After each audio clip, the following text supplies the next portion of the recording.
Hindi film magic. Hindi films, as we all know, they're full of romantic love. In fact, many people think it's the major theme of Hindi films. Romance, romantic love, musical numbers, changes of costume. But here's the thing about romance in Hindi film. It's really a form of social commentary and a form of very profound dissent from the norms of society. This seems surprising only if you don't think of what Hindi films are all about. At heart, and this will surprise you, Hindi films are really a form of social commentary. Their major theme is really social injustice and the psychological impact of social, economic, cultural injustice, and the way it registers on individual human beings, and the way it enforces cruel limits on people's humanity. And Hindi film uses romantic love as a way to talk about all these things. It may seem weird in the context of Western films, of Hollywood films, if that's what you're used to. And ironically enough, the most recent set of Hindi films, which have the deepest Hollywood influence, they are the most kind of romantic in the way that you might expect. Traditional Hindi films, and the majority of them still, they are this form of social dissent and commentary. So why should this be so? We'll talk about more of that later. I want to go through a few examples, but the basic point is that erotic, ecstatic love in India has been used for thousands of years to essentially talk about the human condition, to talk about the artificiality, the cruelty, the arbitrariness of social convention, social boundaries, socially constructed meanings. It's the one force that classical India was very clear transcended all the norms that human beings put on life, all the borders, the boundaries, the conventions. Erotic love, romantic love in the classical Indian tradition was all about boundary breaking. And about defying social convention.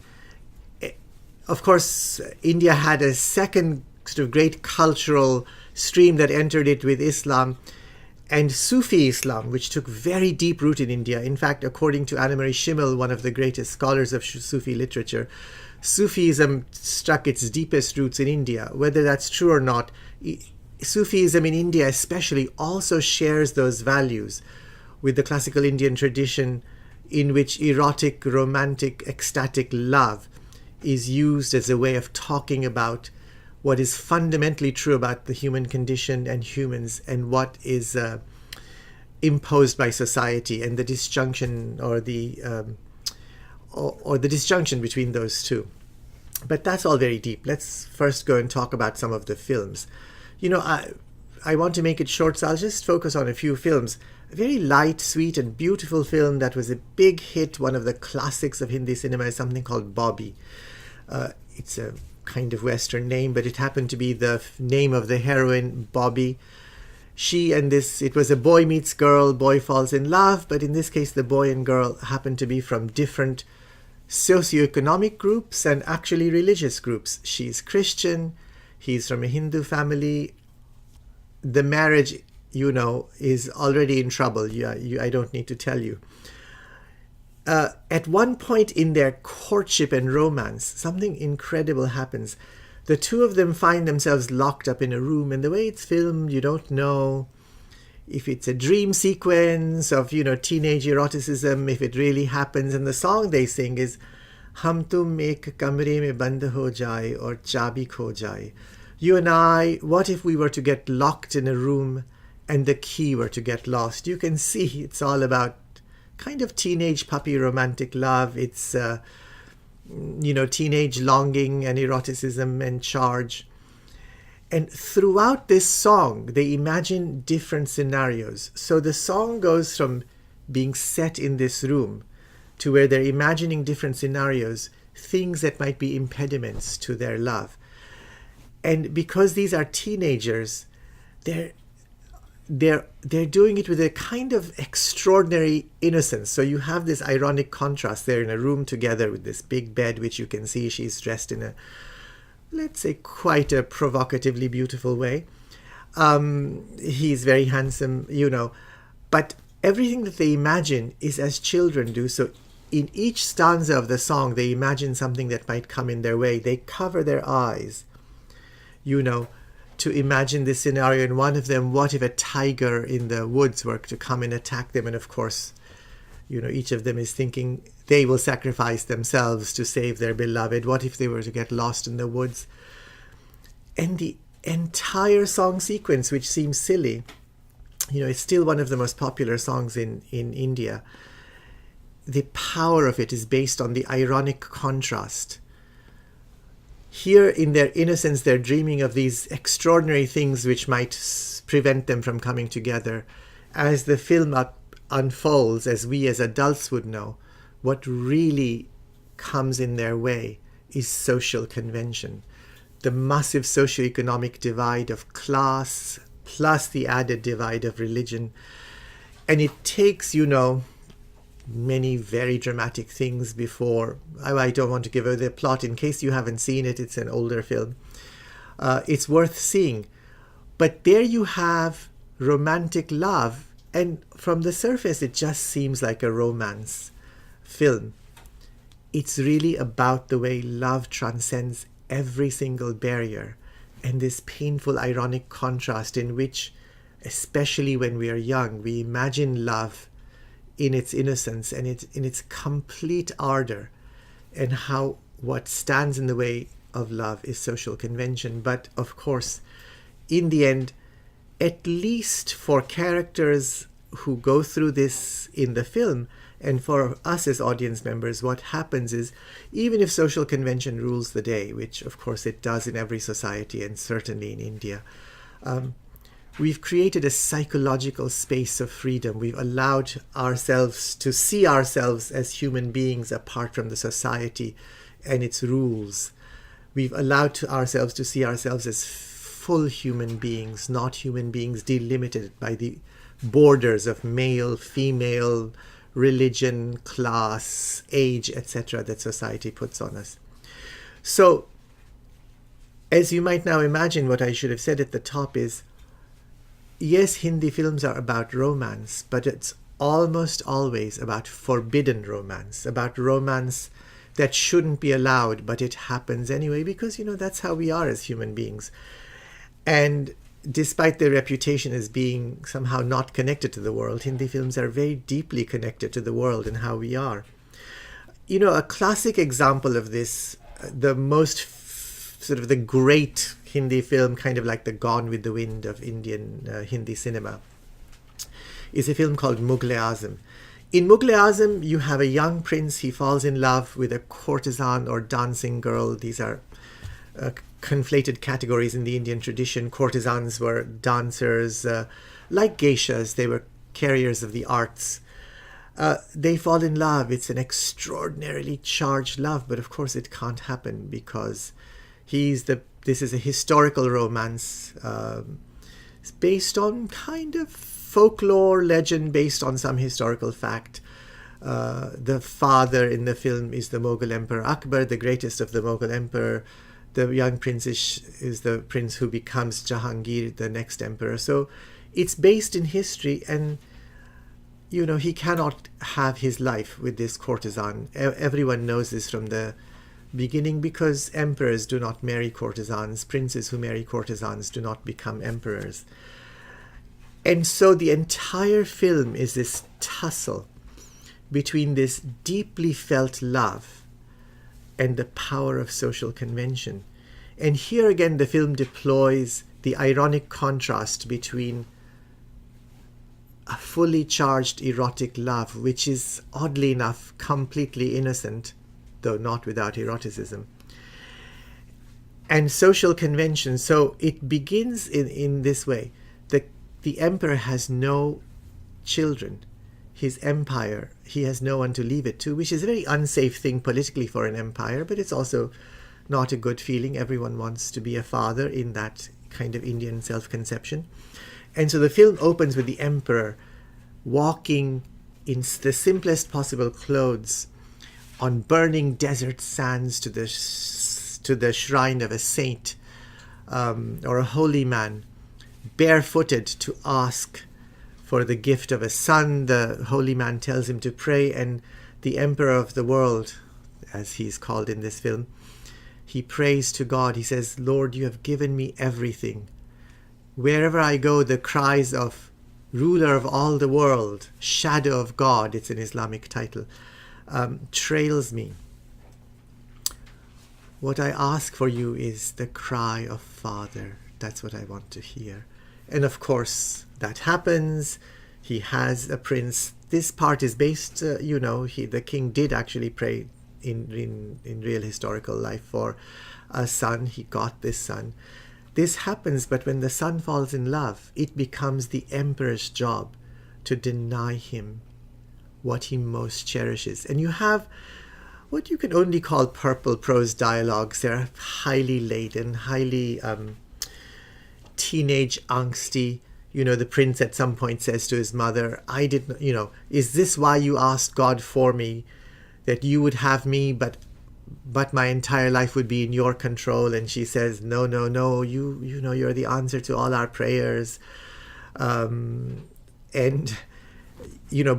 this India which we rule, it cannot be measured against a courtesan. And he says, it's not for you to control. This India is our responsibility.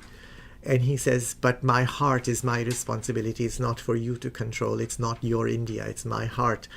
So the dialogue gets quite purple and laden and teenageish, but at the heart of it is this deepest irony. The man who has to impose social convention is his own father, the one who had begged God for him and who loves him as much as life itself. Father and son actually fight a war over this. The son loses, and the emperor has to act with what can only be described as cruelty. The dancing girl faces unbelievable cruelty. There's a bit of La Traviata to it also. She has a kind of nobility. I won't again give away the ending of the film, but there you have love as the thing that breaks all boundaries. Even princes are not immune to it, and ironically, princes may be the ones who are most bound by it, and emperors even more so. Social commentary, boundary breaking, taking on social injustice, not taking on in the sense of social activism, though there are modern Indian films that do that, but at least psychologically dealing with social injustice in a very deep way.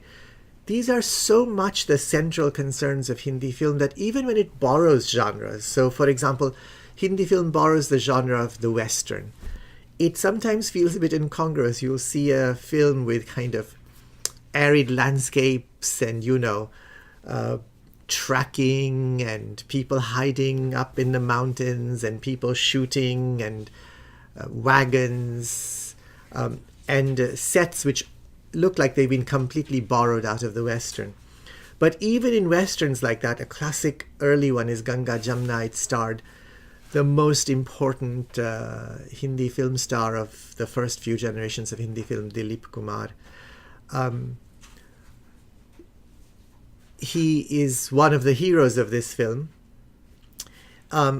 It's a completely borrowed genre, but the love interest at the heart of it impels the plot towards an examination of social injustice. And what happens in this film is it's a story of two brothers. There's our hero, there's the older brother. The family is in a state of extreme poverty. There's a local landlord and his wife. The mother is a servant in this household, treated with incredible cruelty, in a way that's only possible in a semi-feudalistic social order, where social injustice can happen in the deepest possible way and essentially go unregistered, but our film registers it. There's a series of tragedies. Eventually the mother passes away. The two brothers are left at a young age. The older brother decides that the younger brother should get an education because he's prone to it. The younger brother likes learning. The older brother, maybe he likes it or he doesn't, but he sees it as his responsibility to raise his younger brother. The younger brother is enrolled in a school. All of this costs money. The older brother goes to work for the same cruel landlord family that the mother had worked for, to be treated again with extraordinary cruelty, backbreaking labor. And in one of the central sequences of this film, you have this song sequence where the younger brother is in this school singing this patriotic song about the new India. And intercut are scenes of the older brother suffering cruelty and hard labor to make this possible, the new India and the old India. And this is the film's central concern. It plays itself out as a tragedy, and the tragedy that is impelled by the love interest. The older brother, he falls in love, an extraordinary young woman falls in love with him.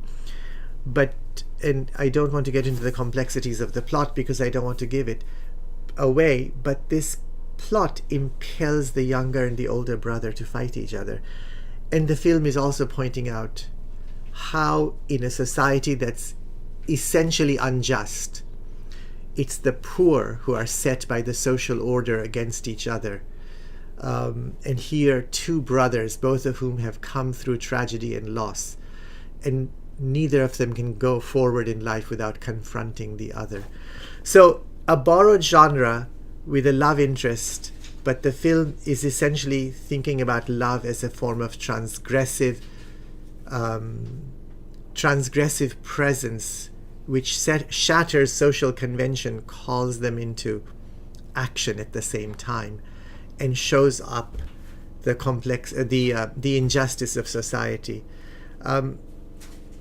You have this in different ways. There's a very early film. It's a film that really deals with partition. It's called Chalia. Chalia means a crook, someone who's out to cheat you. A cheater is another word for it.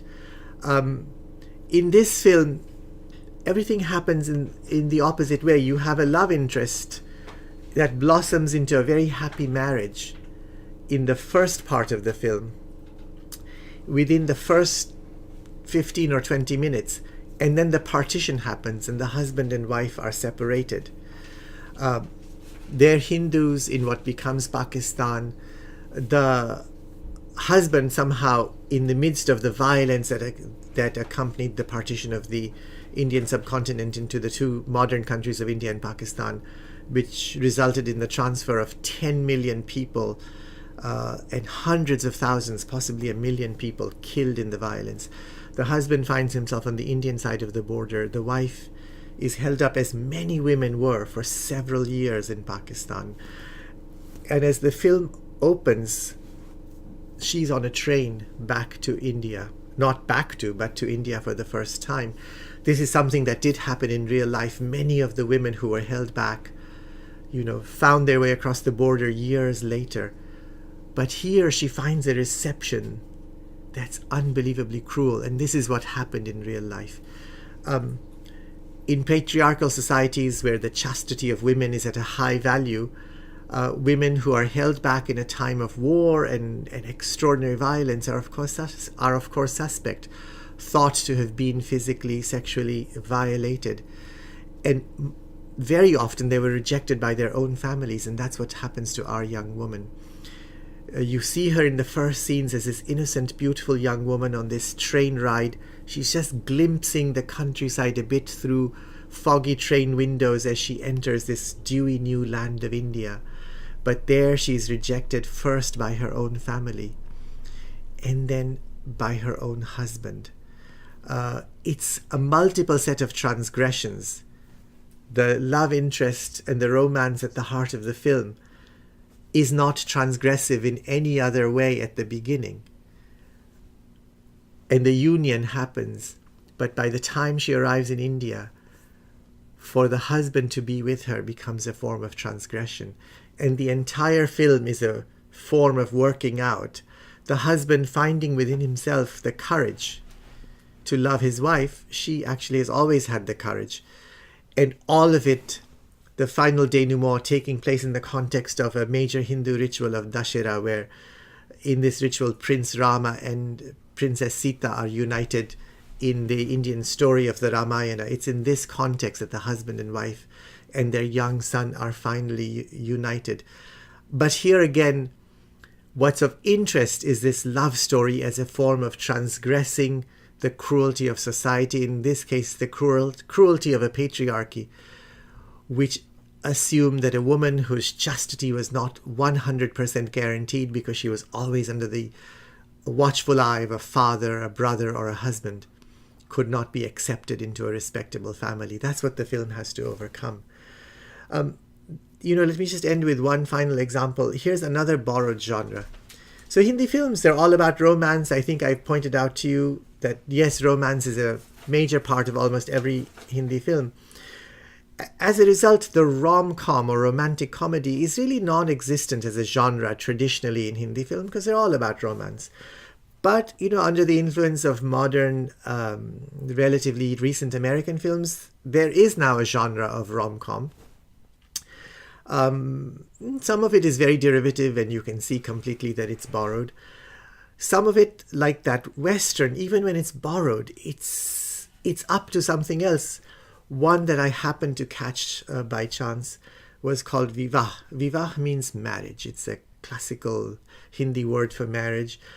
And when it opens, it's a classical rom-com. You have the, handsome, but in rom-coms, usually the male lead is on the cute side of handsome. And so he's cute and she's, of course, stunningly beautiful.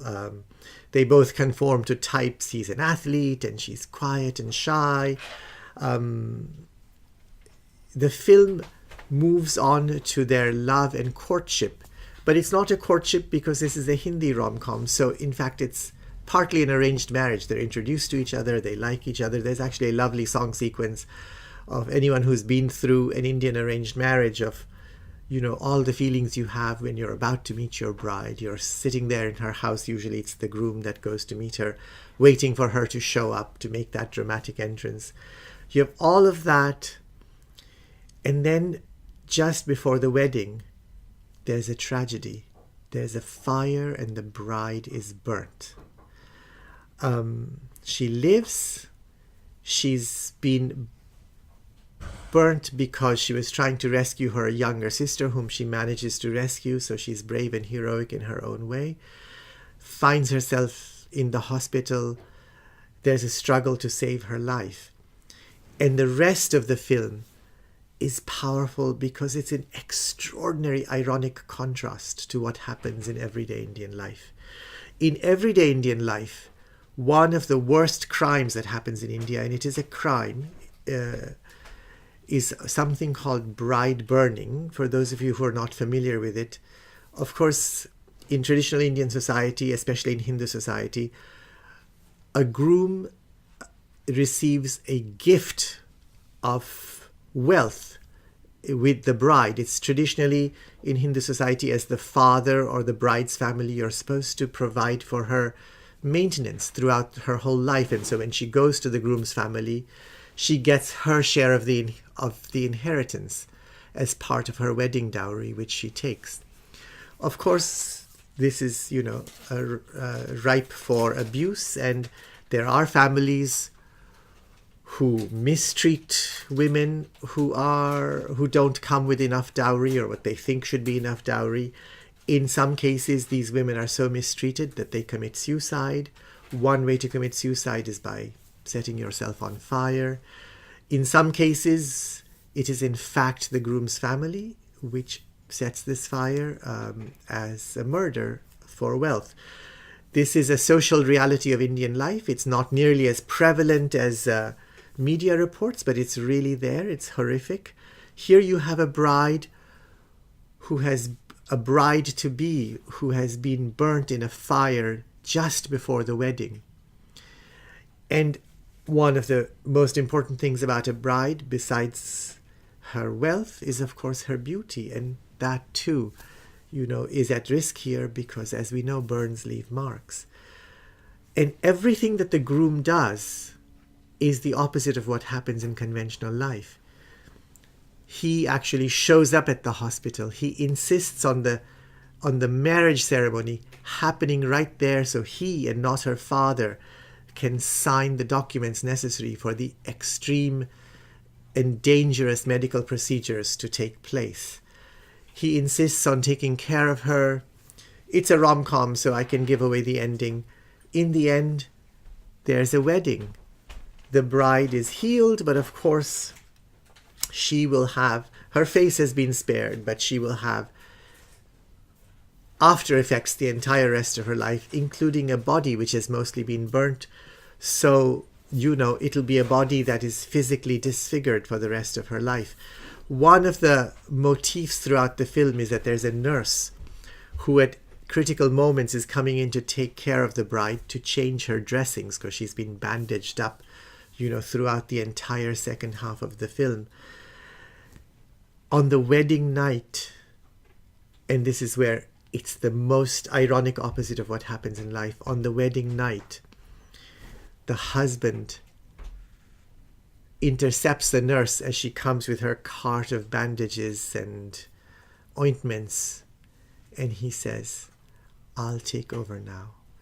In the background, you have a wedding song, a wedding night song playing, a traditional song saying to the bride, "It's now, you've already given him your heart, it's now time to give the rest of you to him." A normally erotic song, but here in ironic contrast, it's a song where she is trusting that he will bandage her, not be horrified by her body, and accept her. So here again, romantic love is showing up what women have to live with, deep social injustice, and by the extremely sophisticated and sustained use of irony, it shows kind of an ideal life and a real life, and that's where the film takes its power from. So that's maybe enough examples. You can give a lot more.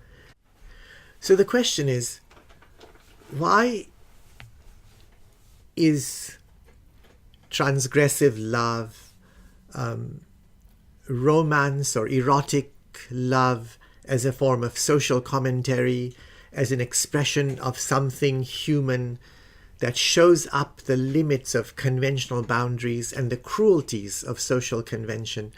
Why is this a central theme of Hindi cinema? Well, to go back, to answer that, you have to go back to the very beginnings of the Indian tradition. These are the things the Indian tradition has always been interested in. What is the true nature of this being, this human being, and how do we get at it? This is what the entire Indian mystical and meditative tradition is about, so much so that in the 7th century, Adi Shankara, the great teacher of Vedanta and meditation, when he wrote a book called the Upadesha Sahasri, which means the 1000 instructions. These are instructions for a student on how to find the right teacher to teach you meditation, to take you to a transcendent state of being, and instructions for the teacher on what is a well-qualified student. And one of the things he says is, when a student comes to you and says, "I want to learn Parisankhya meditation," this is the highest form of meditation, you should ask him, "Who are you?" If the student says to you, "I am so-and-so, son of so-and-so, born in such a family," immediately reject him. They are not ready. If the student says, "I am Brahman," meaning my essential nature is of the nature of the divine, then that is a student who's ready for the practice that you want to teach him. So this is in fact a central concern of India's spiritual traditions. It's also a central theme in the more conventional religious life of India. So the classical story of Radha and Krishna is a story of transgression. Krishna is seen as divine, though in the Indian tradition both Radha and Krishna are seen as the divine. But in the story, Krishna is seen as the divine, taking incarnation, literally a bodily form, the most complete bodily form that the divine has ever taken according to the Indian tradition. And why does he do this? To experience what it's like to be human fully. And what does he experience? Krishna, he experiences all the forms of love. The love of his parents, his mother and father who dote on him, the love of his best friends, the young boys that he plays with, and most especially the erotic love that he experiences with the milkmaids, chief among them, the milkmaid Radha. These are perhaps the most erotic poems and songs that you'll ever encounter. I won't recite any of them now, but they're worth reading. Even in English, they shimmer on the page with pure, sustained longing and desire. But there's a transgression at the heart of it. All of the milkmaids, including Radha, are married to other men, but Krishna is their true lover. So when Krishna plays his flute, which is the classical image, on the banks of the river Jamuna in the evening, Radha leaves her husband and comes to him. And there they do what lovers do. Of course, the tradition interprets this as spiritually, not just physically, but the poems, they really they revel in the physical description of what happens, the dancing and because they also dance, but beyond dancing, the actual lovemaking. But it's completely transgressive. And in the Bhagavata Purana, which is one of the classic Indian epics or Puranas, it's a genre of sacred literature, we're told that the milkmaids, when Krishna's flute sound, they leave all of their duties. Some of them are cooking, and they leave the cooking just burning on the stove. They leave the husband whom they're taking care of, or the mother-in-law or the sister-in-law. Some are cleaning the house, they leave that. Some even leave their children. In fact, they leave all their conventional roles of life for this call to true love. And that's what the story is really about. It's leaving all of conventional duty. It's leaving behind everything that duty and convention and society demands of you to answer the call of true love. But of course, they come back full of a kind of loving spiritual presence which allows them to inhabit daily life in a completely different way. So the story of Radha and Krishna, it doesn't require you to mount a political insurrection and overthrow social rules and society. Krishna is born a prince, but he lives among relatively lower caste milkmaids and cowherds, and that's whom he's hanging out with. He's doing things that Indian society doesn't allow, eating with them, making love to them, playing with them. In fact, what the story is doing is it's creating a kind of psychological space where you can separate yourself from what society would have you be, the limitations of social, cultural, historical imagination for what a human being should be, to the fullest sense of what it is to be free and to love. And the stories always stress a few things. The highest form of spiritual exercise is not duty. It's spontaneity, because the Indian tradition, the Hindu tradition says, what is it that the divine is like? Well, Christianity, other religions have different answers. Creation itself takes place for a reason or a purpose. The Hindu tradition doesn't worry about a reason. It says the divine is perfect in itself. Of course, the Hindu divine is neither male nor female. It's neuter gender in Sanskrit. It doesn't need anything.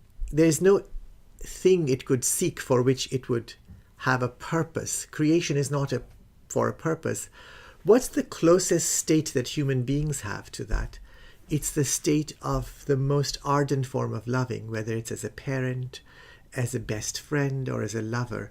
States in which you are playful, spontaneous, you do things because they are delightful in themselves rather than because they serve some actual material end, even if that material end is spiritual fulfillment. The milkmaids who love Krishna, perhaps more than anyone else, they're constantly pointing out to a philosopher who visits them, saying, everything that you teach in your yogic philosophy, we already do, but we do it for the love of Krishna. If he's not eating, we don't eat. If he's not sleeping, we don't sleep. All the asceticism that you force yourself to, it just comes naturally to us from love. This is the central concern of the Indian tradition. And in this tradition, Radha is seen as even more heroic than Krishna because she is seen as a human being. And for a human to love as fully and to face all of the vulnerability fully that love brings is, of course, much easier than it is for the divine. So that's the context, and Hindi films, of course, are over and over filled with references to Radha and Krishna, Radha and Krishna. The other mainstream of Indian life, of course, is the Sufi tradition, which comes from Islam, but took very deep root and actually matured very profoundly in India. Here again, it's all about love as the ultimate goal, ultimate destination. Love as the thing that transcends all convention and all boundaries. And the Hindi film songs and references that are not about Radha and Krishna are all, the rest of them are all drawn from Sufi poetry. The metaphors are completely out of the corpus, the very extensive corpus of Sufi literature. So that's the tradition that's behind Hindi film and the treatment of love and desire in Hindi film. And as I said at the beginning, ironically, it's the Hindi films that are influenced most by Hollywood, which are the shallowest in their treatment of love because they really don't draw from this deeper set of wells of the Indian tradition. That's Hindi film magic for today.